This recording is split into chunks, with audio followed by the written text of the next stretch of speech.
ദൈവത്തിൻ്റെ അതിപരിശുദ്ധമായ നാമം വാഴ്ത്തപ്പെടുമാറാകട്ടെ. കർത്താവിൻ്റെ തിരുവചനം ശ്രദ്ധിക്കാൻ വന്നിരിക്കുന്ന നിങ്ങളെ എല്ലാവരെയും ദൈവമായ കർത്താവ് ധാരാളമായിട്ട് അനുഗ്രഹിക്കട്ടെ. സങ്കീർത്തനങ്ങൾ എന്നുള്ള 146 പ്രഭാഷണമാണ് ഇപ്പോൾ നിങ്ങൾ കേൾക്കുവാനായി പോകുന്നത്. ഇന്നത്തെ നമ്മുടെ ധ്യാനത്തിനായിട്ട് 25 സങ്കീർത്തനം 1 മുതൽ 3 വരെയുള്ള വാക്യങ്ങൾ ഞാനിവിടെ വായിക്കുന്നു. യഹോവേ, നിങ്കിലേക്ക് ഞാൻ മനസ്സുണർത്തുന്നു. എൻ്റെ ദൈവമേ, നിന്നിൽ ഞാൻ ആശ്രയിക്കുന്നു. ഞാൻ ലജ്ജിച്ചു പോകരുതേ. എൻ്റെ ശത്രുക്കൾ എൻ്റെ മേൽ ജയം ഘോഷിക്കരുതേ. നിന്നെ കാത്തിരിക്കുന്ന ഒരുത്തനും ലജ്ജിച്ചു പോകുകയില്ല. വെറുതെ ദ്രോഹിക്കുന്നവർ ലജ്ജിച്ചു പോകും. ഇവിടെ സങ്കീർത്തനക്കാരൻ പറയുകയാണ്, ദൈവമേ, എൻ്റെ മനസ്സ് നിന്നിലേക്ക് ഞാൻ ഉണർത്തുകയാണ്. കർത്താവെ, അങ്ങിൽ ഞാൻ ആശ്രയിക്കുകയാണ്. ഞാൻ ലജ്ജിച്ചു പോകുവാൻ ഇടയാകരുതേ. ദൈവത്തിൽ ആശ്രയിക്കുന്നവർ ലജ്ജിച്ചു പോകുകയില്ല. വെറുതെ ഉപദ്രവിക്കുന്നവർ ലജ്ജിച്ചു പോകും എന്ന് സങ്കീർത്തനക്കാരൻ പ്രഖ്യാപിക്കുകയാണ്. നിങ്ങളുടെയും ജീവിതത്തിൽ ശത്രുക്കളുണ്ടോ? ശത്രുക്കൾ നിങ്ങൾക്കെതിരായിട്ട് പ്രവർത്തിക്കുന്നുണ്ടോ? ചെറുത്ത് നിൽക്കുവാൻ കഴിയാത്ത ഒരവസ്ഥയാണോ നിങ്ങൾക്കുള്ളത്? നിങ്ങളെ സഹായിക്കേണ്ടവരും നിങ്ങൾ സഹായിക്കുമെന്നൊക്കെ കരുതിയവർ നിങ്ങളെ സഹായിക്കാതെ പുറംതിരിഞ്ഞ് നിൽക്കുകയാണോ? അല്ല, ശത്രുക്കളോടൊപ്പം അവർ മറഞ്ഞു നിന്ന് നിങ്ങൾക്കെതിരായി പ്രവർത്തിക്കുന്നത് കണ്ട് നിങ്ങൾ വേദനപ്പെടുകയാണോ? എന്നാൽ സർവശക്തനായ, സർവജ്ഞാനിയായ, സർവവ്യാപിയായ ദൈവത്തെങ്കിലേക്ക് നിങ്ങളുടെ മനസ്സിനെ ഉണർത്തുക. അപ്പോൾ നിങ്ങളുടെ നിരാശകൾ മാറും. നിങ്ങളുടെ മനസ്സിന് ധൈര്യമുണ്ടാകും. ദൈവത്തിൽ ആശ്രയിക്കുക. ദൈവത്തെക്കാൾ കരുത്തുള്ള, കഴിവുള്ള, ജ്ഞാനമുള്ള ആരുമില്ലല്ലോ ഈ ലോകത്തിൽ. അതുകൊണ്ട് മനുഷ്യരിൽ ആശ്രയിക്കുന്നവരൊക്കെ ലജ്ജിച്ചു പോകുവാൻ സാധ്യതയുണ്ട്. ദൈവത്തിൽ ആശ്രയിക്കുക. ദൈവമേ, ഞാൻ ലജ്ജിച്ചു പോകുവാൻ ഇടവരരുതേ എന്ന് ദൈവത്തോട് അപേക്ഷിക്കുക. എന്നിട്ട് വിശ്വാസത്തോടുകൂടി പ്രഖ്യാപിക്കുക, ദൈവത്തിൽ ആശ്രയിക്കുന്ന ഒരുത്തനും ലജ്ജിച്ചു പോകുകയില്ല. വെറുതെ ദ്രോഹിക്കുന്നവർ ലജ്ജിച്ചു പോകും. കഴിഞ്ഞകാല ചരിത്രങ്ങൾ നമ്മൾ പഠിക്കുകയാണെങ്കിൽ, വിശുദ്ധ ബൈബിളിലെ താളുകളിലൂടെ ദൈവഭക്തന്മാരുടെ ചരിത്രങ്ങൾ പഠിക്കുകയാണെങ്കിൽ ഇത് യാഥാർത്ഥ്യമായിരുന്നു, ഇത് യാഥാർത്ഥ്യമാണ് എന്ന് ബോധ്യമാകും. ഉദാഹരണമായിട്ട് സങ്കീർത്തനക്കാരനായ ദാവീദ് തന്നെ തൻ്റെ മേൽ ജയം ആഘോഷിക്കുവാൻ വന്ന എത്രയെത്ര ശത്രുക്കൾ.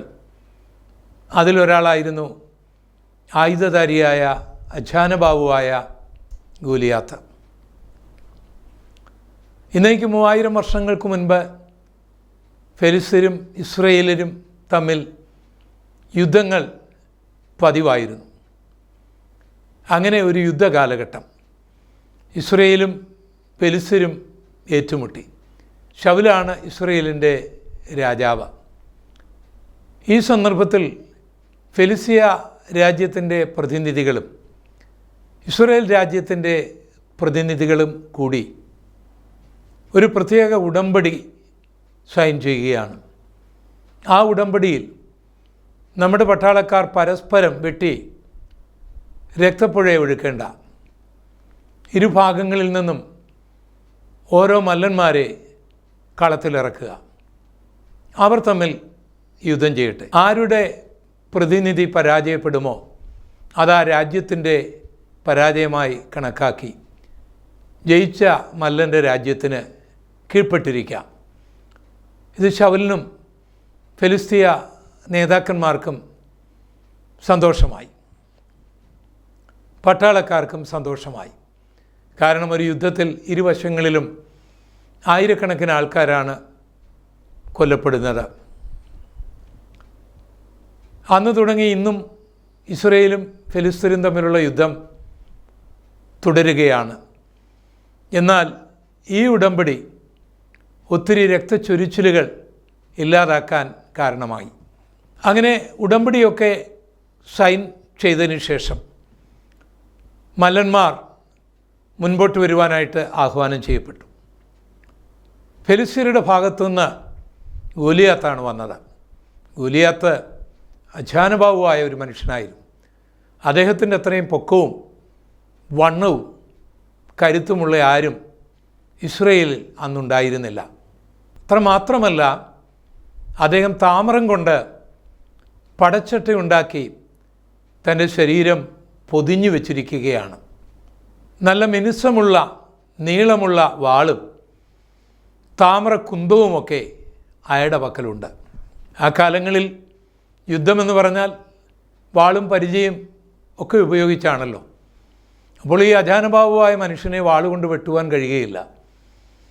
കാരണം വാളുകൊണ്ട് വെട്ടിയാൽ ഈ താമ്രത്തിലേ വെട്ടുകൊള്ളുകയുള്ളൂ. ഇസ്രയേൽ ഭയന്നുപോയി. ഇത്രയും വലിയൊരു ചതിവിൽ തങ്ങൾ പെടുമെന്ന് കരുതിയില്ല. ഇസ്രയേലിന് ഒരു മല്ലനെ അവരുടെ നേരെ 40 ദിവസമായിട്ടും അയക്കുവാൻ കഴിഞ്ഞില്ല. ഗോലിയാത്ത് മുൻപിലേക്ക് വന്ന് ഇസ്രയേലിനെ വെല്ലുവിളിച്ചു കൊണ്ടിരുന്നു. ശൗലിൻ്റെ നേതൃത്വത്തിൽ പടസൈന്യം അണിനിരന്ന് നിൽക്കുകയാണ്. ഈ സന്ദർഭത്തിലാണ് ദാവീദ് അവിടേക്ക് വരുന്നത്. വലിയ പൊക്കവും വലിയ വണ്ണവും പടച്ചിട്ടകളും അമ്പും വില്ലും ഒന്നും ആ യുവാവിൻ്റെ കയ്യിലില്ല. അവൻ തൻ്റെ സഹോദരന്മാരുടെ സ്നേഹാന്വേഷണം അറിയുവാനായി വന്നപ്പോൾ കേൾക്കുന്നത് മല്ലനായ ഗോലിയാത്തിൻ്റെ വെല്ലുവിളിയാണ്. ഇസ്രയേലിൻ്റെ ദൈവമായ യഹോവയെ നിന്ദിക്കുന്നതും ഇസ്രയേൽ ജനത്തെ പരിഹസിക്കുന്നതും, ആരുമില്ലേടാ ഞങ്ങളുടെ കൂടെ, ആരുമില്ലേടാ ഞങ്ങളോട് ഏറ്റുമുട്ടുവാൻ എന്ന് രാജാവിൻ്റെ നേരെ നോക്കി ആക്രോശിക്കുന്നതും, ശൗൽ രാജാവ് കുനിഞ്ഞു നിൽക്കുന്നതും പട്ടാളക്കാർ വിറച്ചു നിൽക്കുന്നതുമായ ആ ലജ്ജാകരമായ കാര്യങ്ങൾ ദാവീദ് കണ്ടപ്പോൾ തൻ്റെ രക്തം തിളച്ചു. തനിക്കെതിരായിട്ടല്ല, തൻ്റെ ദൈവത്തിനെതിരായിട്ടാണ്, തൻ്റെ രാജ്യത്തിനെതിരായിട്ടാണ് ഈ ഫിലിസ്തീയ മല്ലൻ വെല്ലുവിളി നടത്തുന്നത്, നിന്ദിക്കുന്നത്. ദാവീദ് ശൗൽ രാജാവിൻ്റെ അടുക്കൽ ചെന്നിട്ട് പറഞ്ഞു, ഇസ്രയേലിൻ്റെ ദൈവത്തെ നിന്ദിക്കുന്ന ഇവനെ ഞാൻ കൈകാര്യം ചെയ്യാം, ഇവനോട് ഏറ്റുമുട്ടുവാൻ എന്നെ അനുവദിക്കണം. രാജാവ് ദാവീദിനെ ഒന്ന് നോക്കി. പടച്ചട്ടകളില്ലാത്ത, വാളില്ലാത്ത, പരിചയമില്ലാത്ത, മിലിറ്ററി പരിചയമില്ലാത്ത ഈ ബാലകൻ ഇത് പറഞ്ഞപ്പോൾ ശൗലിന് പുച്ഛമാണുണ്ടായത്. ഇവനെക്കൊണ്ട് ഗോലിയാത്തിൻ്റെ അടുത്ത് പോലും ചെല്ലുവാൻ കഴിയുകയില്ല എന്നുള്ള തോന്നലാണ് ഉണ്ടായത്. അപ്പോൾ അവൻ പറഞ്ഞു, ഞാൻ എൻ്റെ അപ്പൻ്റെ ആടുകളുമായിട്ട് ബേത്ലഹേമിലെ കൊടുങ്കാട്ടിലായിരുന്ന വേളകളിൽ ഒരിക്കലൊരു സിംഹവും പിന്നീടൊരു കരടിയും എൻ്റെ ആടിനെ പിടിക്കാൻ വന്നു. പക്ഷേ ഞാനതിൻ്റെ വാ വലിച്ചു കീറിക്കളഞ്ഞു.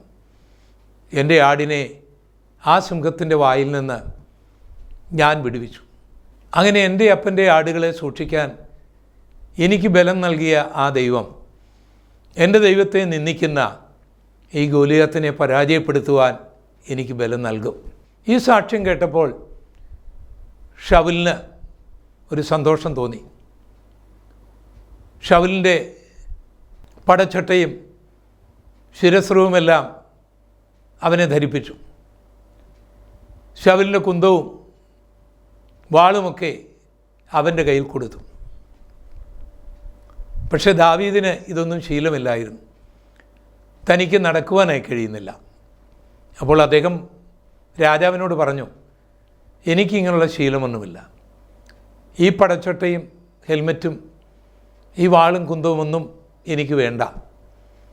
താമ്രത്താൽ പൊതിയപ്പെട്ട വലിയ വാളും നീളമുള്ള കുന്തവുമായി വരുന്ന ഈ അജാനുബാഹുവായ മനുഷ്യനെ നേരിടാൻ ഇതൊന്നും എനിക്ക് വേണ്ട. ഞാൻ സർവശക്തനായ ദൈവത്തിൽ ആശ്രയിക്കുകയാണ്. എൻ്റെ മനസ്സ് ദൈവത്തിലേക്ക് ഉണർത്തുകയാണ്. ഞാൻ എൻ്റെ കർത്താവിൽ ആശ്രയിക്കുകയാണ്.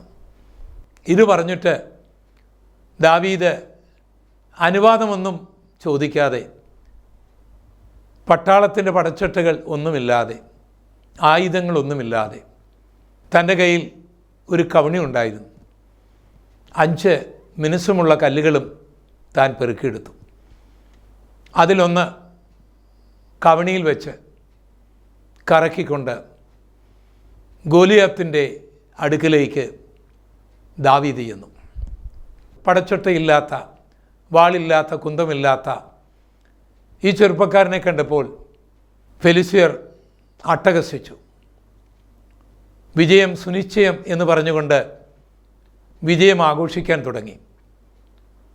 ഗോലിയാത്ത് ആകട്ടെ, ഞാനെന്താടാ ഒരു നായാണോ, നിൻ്റെ അഹങ്കാരം ഞാൻ തീർത്തു തരുന്നുണ്ട് എന്ന് പറഞ്ഞ് ആ യുവാവിൻ്റെ അടുക്കിലേക്ക് പാഞ്ഞു വന്നപ്പോൾ ആ കവണി ഒന്ന് ചുഴറ്റി ഒരൊറ്റയേറാണ്.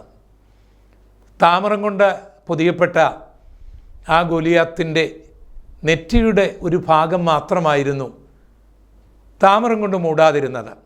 കൃത്യമായിട്ട് ആ കല്ല് അവിടെ തന്നെ പതിച്ചു. ഗോലിയാത്ത് നിലം പതിക്കുകയാണ്. അതേ ദാവീദ് തൻ്റെ മനസ്സ് ദൈവത്തിൽ ഉണർത്തിയതുകൊണ്ട്, ദൈവത്തിൽ ആശ്രയിച്ചതുകൊണ്ട്, ദൈവമേ ഞാൻ ലജ്ജിച്ചു പോകുവാൻ ഇടയാകരുതേ എന്ന് പ്രാർത്ഥിച്ചതുകൊണ്ട്, ദൈവത്തിൽ ആശ്രയിക്കുന്നവർ ലജ്ജിതരാകുകയില്ല എന്ന് പ്രഖ്യാപിച്ചതുകൊണ്ട്, വെറുതെ ദ്രോഹിക്കുന്നവർ ലജ്ജിച്ചു പോകും എന്ന് പറഞ്ഞതുകൊണ്ട് താൻ സമ്പൂർണമായി ജയിക്കുകയാണ്. ഇസ്രയേൽ ജയിക്കുകയാണ്. അതേ പ്രിയപ്പെട്ടവരെ, നമുക്കും പറയാം, യഹോവേ നിങ്കിലേക്ക് ഞാൻ മനസ്സുണർത്തുന്നു. എൻ്റെ ദൈവമേ നിന്നിൽ ഞാൻ ആശ്രയിക്കുന്നു. ഞാൻ ലജ്ജിച്ചു പോകരുതേ. എൻ്റെ ശത്രുക്കൾ എൻ്റെ മേൽ ഘോഷിക്കരുതേ. നിന്നെ കാത്തിരിക്കുന്ന ഒരുത്തനും ലജ്ജിച്ചു പോകുകയില്ല. വെറുതെ ദ്രോഹിക്കുന്നവർ ലജ്ജിച്ചു പോകും. പ്രവാചകനായ ഏലിയാവിൻ്റെ ജീവിതം നമ്മൾ പഠിക്കുമ്പോൾ തൻ്റെ ശത്രു ഇസ്രായേലിൻ്റെ രാജാവായിരുന്ന ആഹാബായിരുന്നു. ആഹാബിൻ്റെ ഭാര്യയായിരുന്ന രാജ്ഞി ഇസബേലായിരുന്നു. കാരണം അവർ ബാലിനെ ദൈവമായിട്ട് അംഗീകരിച്ച് ആരാധിക്കുന്നവരായിരുന്നു. ബാലാണ് മഴയും മഞ്ഞും കൊടുക്കുന്നതെന്ന് വിശ്വസിച്ചവരായിരുന്നു അവർ. അവർക്ക് 850 ബാലിൻ്റെയും അശേരയുടെയും പ്രവാചകന്മാർ ഉണ്ടായിരുന്നു. ആ പ്രവാചകന്മാർക്ക് ഗവൺമെൻറ്റിൽ നിന്ന് ശമ്പളവും ഭക്ഷണവും കൊടുത്ത് തൻ്റെ രാജ്യത്തിനു വേണ്ടി മന്ത്രങ്ങളും കർമ്മങ്ങളും ഹോമങ്ങളും യാഗങ്ങളുമൊക്കെ നടത്തുവാൻ നിയോഗിക്കപ്പെട്ടവരായിരുന്നു ഈ ബാലിൻ്റെ അശേരയുടെ പ്രവാചകന്മാർ. അവരും ഏലിയാവിനെതിരാണ്. കാരണം ഏലിയാവ് ബാലല്ല ദൈവം, ദൈവം യഹോവയാണ്. ദൈവമാണ് നിങ്ങൾക്ക് മഴയും മഞ്ഞും നൽകുന്നത്. മനുഷ്യ സൃഷ്ടിയും സാത്താന്യവുമാണ് ബാലും ബാലിൻ്റെ ആരാധനയും.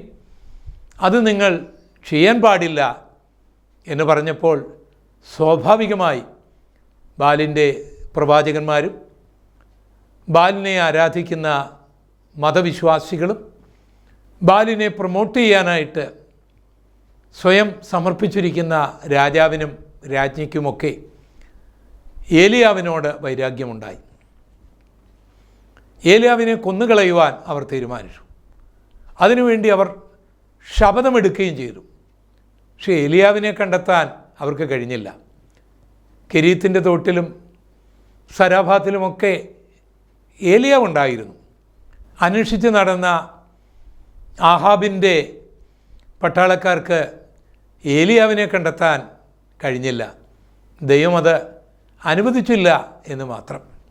ഒരിക്കൽ അദ്ദേഹം കർമ്മേലിലേക്ക് പോയി. അവിടെ ഈ 850 പ്രവാചകന്മാരോടും രാജാവിനോടും പറയുകയാണ്, നിങ്ങൾ പറയുന്നു ബാലാണ് ദൈവമെന്ന്, ഞാൻ പറയുന്നു യഹോവയാണ് ദൈവമെന്ന്. നിങ്ങൾ പറയുന്നു ബാലാണ് മഴ പെയ്ക്കുന്നത്, ഞാൻ പറയുന്നു യഹോവയാണ് മഴ പെയ്യ്ക്കുന്നത്, അതുകൊണ്ട് ഞാൻ പറയാതെ ഇനി മഴ പെയ്യുകയില്ല. അതങ്ങനെ തന്നെ സംഭവിക്കുകയും ചെയ്തു. ഇപ്പോൾ ഏലിയാവ് രാജാവിനോടും അയാളുടെ കള്ളപ്രവാചകന്മാരോടും പറയുകയാണ്, നമുക്ക് യാഗങ്ങൾ നടത്താം, നിങ്ങൾ യാഗപീഠം പണിയൂ, യാഗമൃഗത്തെ ഒരുക്കി കിടത്തൂ, എന്നിട്ട് പ്രാർത്ഥിക്കൂ.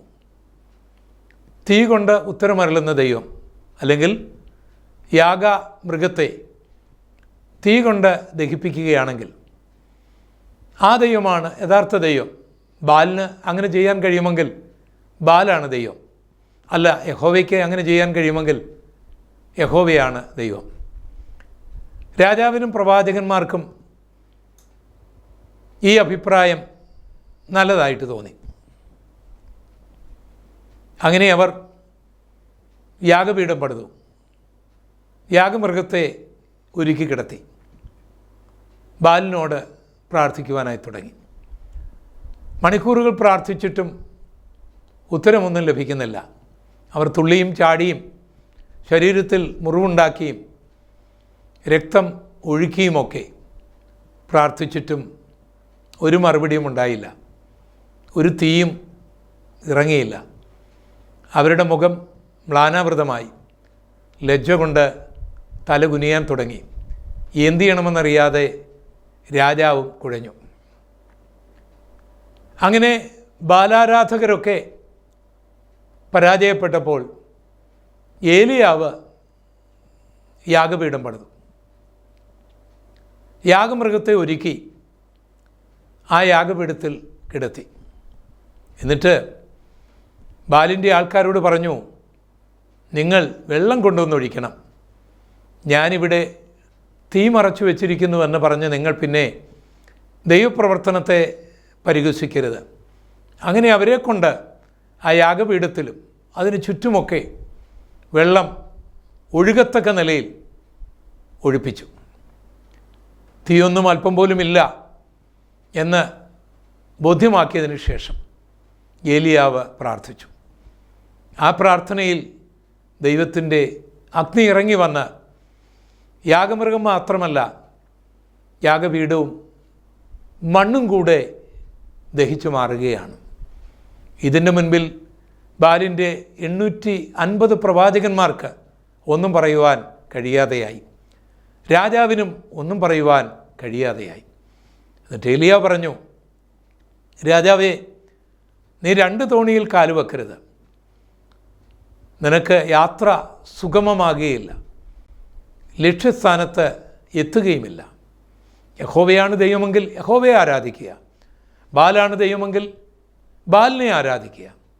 രണ്ടിനെയും ഒന്നിച്ചു കൊണ്ടുപോകുന്നത് നിനക്ക് പ്രയോജനമാകുകയില്ല. സത്യദൈവം നിൻ്റെ കൂടെ വരികയുമില്ല.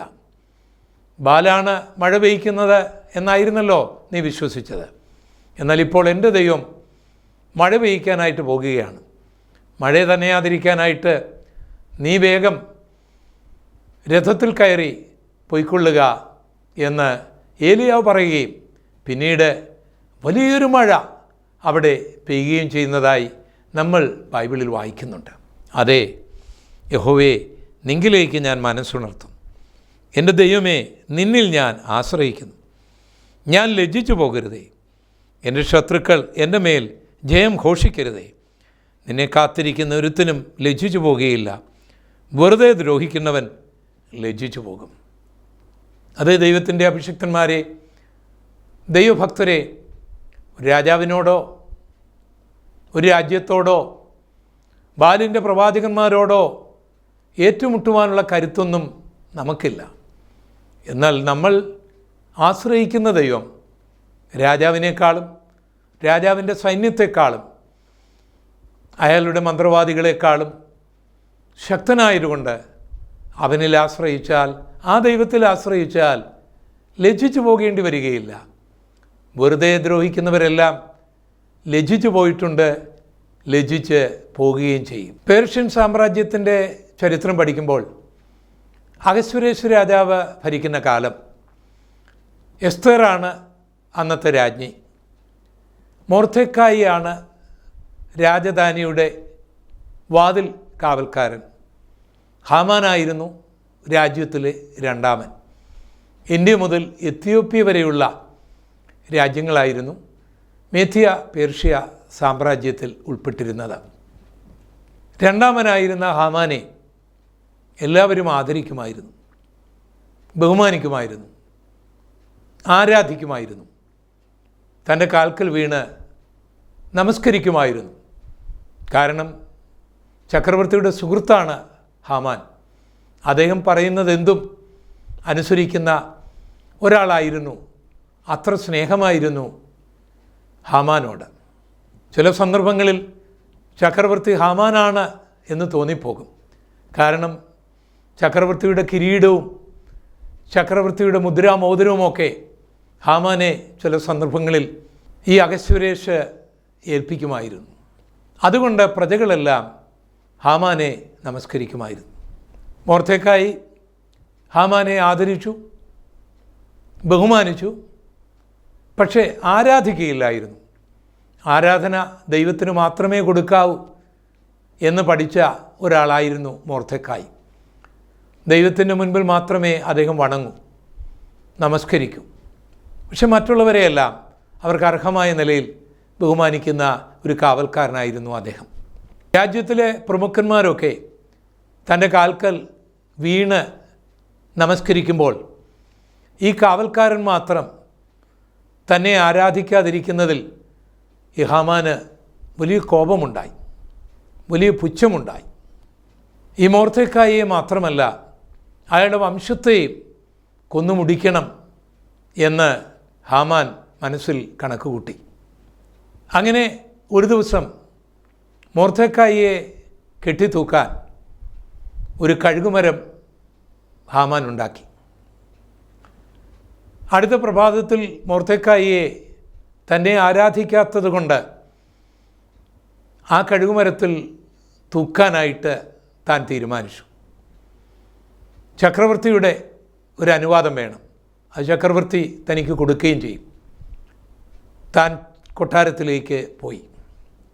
ഹാമാൻ മൊർദെഖായിക്ക് വേണ്ടി കഴുകുമരം ഒരുക്കിക്കൊണ്ടിരിക്കുമ്പോൾ പേർഷ്യൻ ചക്രവർത്തിക്ക് അന്ന് രാത്രിയിൽ ഉറക്കം വന്നില്ല. അതുകൊണ്ട് അദ്ദേഹം തൻ്റെ ഡയറി എടുത്ത് പരിശോധിച്ചുകൊണ്ടിരിക്കുമ്പോൾ തനിക്കെതിരായിട്ട് ഒരു കൊലപാതക ശ്രമം ഉണ്ടായത് മൊർദെഖായി അറിയിച്ചതുകൊണ്ട് താൻ രക്ഷപ്പെട്ടു എന്നുള്ള ആ ഡയറി കുറിപ്പ് താൻ വായിച്ചു. അപ്പോഴാണ് തൻ്റെ മനസ്സിൽ ഒരു ചിന്ത വന്നത്, അയ്യോ, ആ പാവം ഡോർ കീപ്പർക്ക്, ഇത്രയും വലിയ ഉപകാരം ചെയ്ത വ്യക്തിക്ക് ഒന്നും കൊടുത്തില്ലല്ലോ എന്നുള്ള ചിന്ത തനിക്ക് വരുന്നത്. അതൊരു പശ്ചാത്താപമായിപ്പോയി. നേരം വെളുക്കുമ്പോൾ മൊർദെഖായിയെ ആദരിക്കണം എന്നൊക്കെ അഹശ്വേരോഷ് ചക്രവർത്തി ചിന്തിച്ച് ഇരിക്കുന്ന വേളയിൽ ഹാമാൻ രാജകൊട്ടാരത്തിലേക്ക് വരികയാണ്. ആ സന്ദർഭത്തിൽ ചക്രവർത്തി രാജാവിൻ്റെ ഭൃത്യന്മാരോട് ആരുണ്ടവിടെ എന്ന് ചോദിച്ചു. ഹാമാൻ ഇതാ പ്രാകാരത്തിൽ നിൽക്കുന്നു എന്ന് പറഞ്ഞു. അവനെ വിളിപ്പീൻ എന്ന് കൽപ്പിച്ചു. ഹാമാൻ വേഗം രാജാവിൻ്റെ അടുക്കിലേക്ക് ചെന്നു. ഉടനെ രാജാവ് മുഖവര കൂടാതെ ചോദിക്കുകയാണ്, ഹാമാനെ, നാം ഒരാളെ ആദരിച്ചാൽ നമ്മുടെ മഹത്വത്തിനൊത്തവണ്ണം എങ്ങനെ ആദരിക്കണം? ഹാമാന് ആ ചോദ്യം വളരെ സന്തോഷം തോന്നി. തന്നെയല്ലാതെ ആരെയാണ് രാജാവ് ആദരിക്കാൻ പോകുന്നത്? അല്ല, തന്നോട് ഈ രാവിലെ ഇങ്ങനൊരു ചോദ്യം ചോദിക്കണമെങ്കിൽ തന്നെ ആദരിക്കാൻ രാജാവ് പദ്ധതി ഇട്ട് കഴിഞ്ഞിരിക്കുന്നു എന്ന് ഹാമാൻ കണക്കൂട്ടി. അതുകൊണ്ട് ഹാമാൻ പറഞ്ഞു, പേർഷ്യൻ ചക്രവർത്തിയായ അങ്ങ് ഒരാളെ ആദരിക്കുമ്പോൾ രാജവസ്ത്രം തന്നെ അവനെ ധരിപ്പിക്കണം, രാജകിരീടം തന്നെ അവൻ്റെ തലയിൽ വെക്കണം, രാജമോതിരം അവൻ്റെ കയ്യിലിടണം, രാജാവ് സഞ്ചരിക്കുന്ന കുതിരപ്പുറത്ത് അവനെ കയറ്റണം.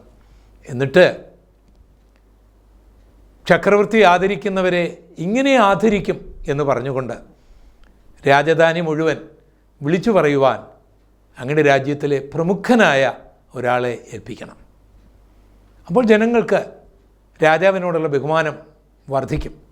തൻ്റെ കിരീടവും തൻ്റെ വസ്ത്രവും മോതിരവും ഒക്കെ കൊടുക്കുവാൻ മനസ്സുള്ള എത്ര വിനീതനായ രാജാവ്, അങ്ങയെ ആദരിക്കാനും ബഹുമാനിക്കാനും ഒക്കെ ജനങ്ങൾക്ക് തോന്നും.